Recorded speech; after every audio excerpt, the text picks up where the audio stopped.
Oi, pessoal, eu sou a Isabelle e se você curte relatos sobrenaturais, você está no lugar certo. Então já se inscreve no canal, ative as notificações e lembre-se de curtir o vídeo logo pelo início, pois ajuda muito a entregar para outras pessoas. E vem comigo explorar o sobrenatural. Ah, e lembrando, se você tem um relato e gostaria que eu lesse ele aqui no canal, aqui na descrição vai ter os métodos de envio.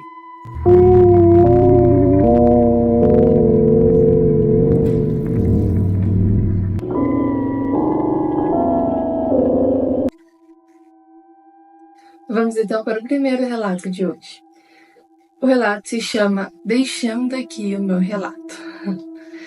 Desde já, peço desculpas por qualquer erro de português, pois fui criado longe da cidade. Tive poucos estudos, mas estou aprendendo a ler e escrever recentemente. Na minha infância, quando eu tinha cerca de 7 anos, eu vi uma experiência que nunca me esqueci. Naquele dia, eu e meu primo Adrian estávamos sozinhos em casa, brincando de bola pelo quintal da nossa humilde morada. Era por volta das 9 horas da manhã, quando, num relance, olhei para a porta da cozinha e tive a impressão de que algo estava se movendo lá. Senti um arrepio, pois parecia muito real, mas tentei ignorar. Cerca de meia hora depois, olhei novamente para o mesmo lugar, e dessa vez eu vi claramente um vulto negro com aproximadamente 2 metros de altura. Fiquei paralisada com o coração disparado. Olhei para o meu primo e perguntei com a voz trêmula: Adrien, você está vendo aquilo? E ele me encarou com os olhos arregalados e o corpo todo arrepiado e me respondeu: estou sim. Que diabos é isso, Rai? Sem pensar muito, corremos em direção àquela coisa, para entender o que era e o que estava fazendo lá. No entanto, o vulto entrou rapidamente para dentro de casa, em direção ao banheiro, e simplesmente desapareceu. Ficamos confusos e também assustados. Quando contamos aos nossos familiares, eles disseram que era coisa da nossa cabeça, fruto da imaginação infantil. Criatividade de 2 crianças brincando sozinhas para fora de casa geravam esse tipo de coisas. No fim, começamos a acreditar que talvez eles tivessem razão e estivéssemos apenas fantasiando tudo aquilo. Mas o tempo passou. Certo, 25 anos se passaram. Ontem, eu e Adrian voltamos ao mesmo lugar para plantar feijões e milho. O terreno estava abandonado e a casa agora era só ruínas, prestes a desabar com o tempo. Enquanto trabalhávamos, olhei por instinto para a porta da cozinha. Foi aí que o meu sangue gelou, Isa. O vulto estava lá, o mesmo vulto de 25 anos atrás. Sem dizer nada, apenas apontei para o meu primo olhasse. Ele viu. Nós dois sentimos um arrepio profundo. Aqueles que fazem todo o corpo estremecer, sabe? Mas dessa vez algo estava diferente. O vulto parecia ainda mais nítido, com aparência muito mais espectral, sabe? E havia algo no seu semblante. Uma tristeza profunda, sabe? Ele não fugiu, nem nós. Por um momento ele apenas nos observou e nós observamos de volta. Como se alguém quisesse dizer algo um ao outro. Então, essa forma lentamente se dissolveu como uma névoa escura e desapareceu diante dos nossos olhos. Dessa vez não tivemos dúvidas. O que vimos não foi imaginação. E agora mais do que nunca, nos perguntamos: o que era aquilo? O que você acha que era aquilo, Luísa? Muito obrigada por ler o meu relato e tenha muito sucesso em seu canal. Eu que te agradeço por enviar o seu relato. E, gente, o que será que era isso? Será que era tipo um espírito de alguém que já morou ali e estava preso ali, estava querendo desencarnar, né? Descansar. Por isso que ele olhava para vocês com tristeza, querendo dizer alguma coisa? Ou será que era tipo um obsessor ou algo que perseguia você e seu primo, porque só vocês dois viam, né? Será que era algo assim que tinha ligação com o passado de vocês? Ou algo que de outras vidas, né? Às vezes algum espírito que vem grudado com vocês.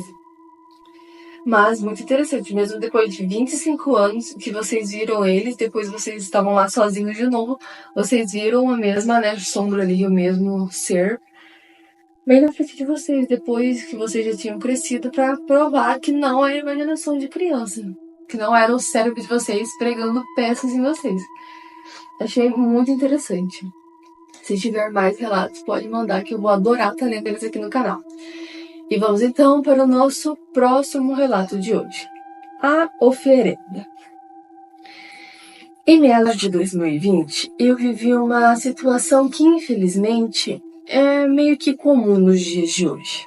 Meu filho era usuário de drogas e começou a roubar tudo de dentro de casa. Como eu tomava remédios para dormir, ele aproveitava as minhas noites de descanso para poder levar o que podia de dentro de nossa casa. Panelas, talheres, produtos de limpeza, móveis, praticamente tudo. Certa vez, a minha filha veio nos visitar e comentou que estava com vontade de tomar um caldo verde. Meu coração se apertou. Como eu poderia fazer um caldo verde se nem colher havia mais em casa? Se eu contasse a ela, certamente brigaria com o meu irmão. E, para evitar discussões, fiz um caldo e pedi para minha filha mais nova ir buscar na casa da minha mãe colheres para podermos comer. Como já era de se esperar, gerou uma grande confusão. Naquela noite, eu estava farta. O desespero tomou conta de mim. Então, resolvi recorrer a uma entidade, cujo nome prefiro não mencionar. Fiz uma promessa. Se ela ajudasse meu filho a sair das drogas, eu faria oferenda em uma encruzilhada. Os dias se passaram e, para minha surpresa, meu filho mudou da água para o vinho. Procurou tratamento e tornou-se uma pessoa educada, bem-humorada, que tratava todos com respeito. Eu já não saía mais às noites. Em menos de um mês, era um novo homem. Até que, certo dia, minha filha, aquela mesma do caldo verde, perguntou se eu já havia pagado a oferenda que eu tinha prometido a tal entidade. E eu respondi que ainda não, que faria assim que tivesse uma situação financeira melhor. Minha filha respondeu: Mãe, não brinca com promessa. Com a entidade, não se brinca. Aquilo me deixou inquieta.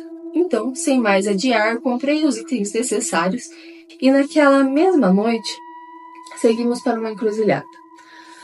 O lugar era perigoso, conhecido por ter muitos assaltos, e por isso minha filha combinou que se viesse algo assustador, ia dar a volta no quarteirão e voltaria para me pegar. Concordei e desci do carro para fazer a entrega da oferenda. O que eu não sabia era que, ao entrar ali, eu deveria ter pedido licença para o dono da encruzilhada. Eu não entendia muito dessas coisas. Comecei a acender a vela, mas no mesmo instante ela quebrou. Peguei outra e o mesmo aconteceu. Minha filha, observando tudo de dentro do carro, falou com urgência: Mãe, entra no carro agora. Espera, respondi, tentando insistir, que aquilo funcionasse. Mãe, olha para o lado. Meu coração disparou.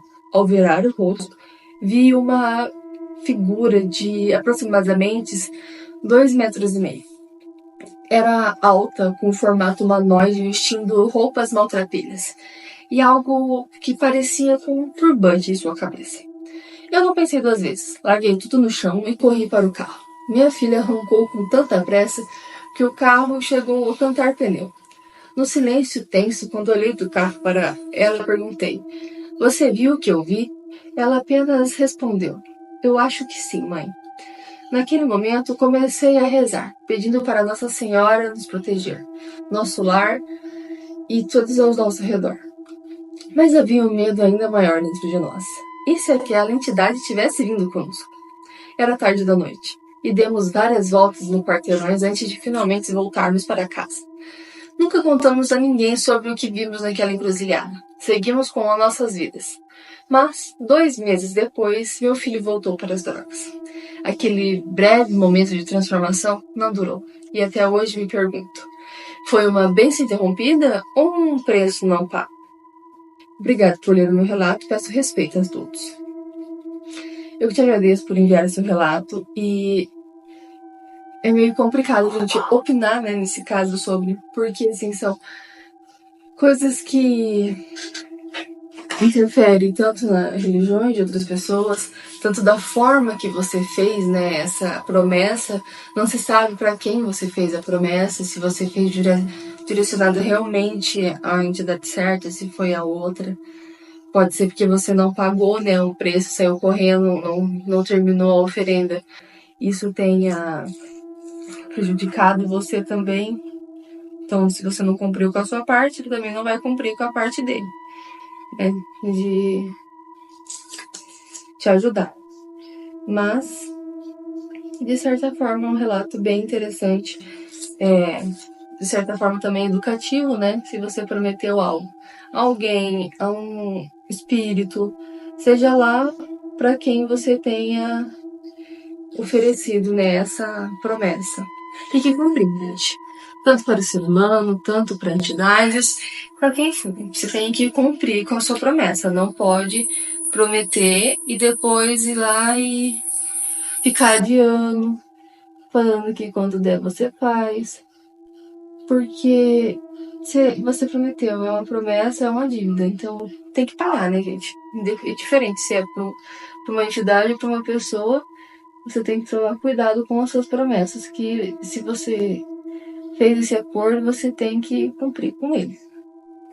Mas espero que você tenha sucesso com o seu filho, que ele consiga sair dessa vida, que é uma vida muito turbulenta, que é difícil, né, para os pais, para os familiares, para todo mundo que está em volta, conviver com uma pessoa que, né, infelizmente está ali presa num ciclo de que na cabeça deles aquilo ali tá ajudando eles, né?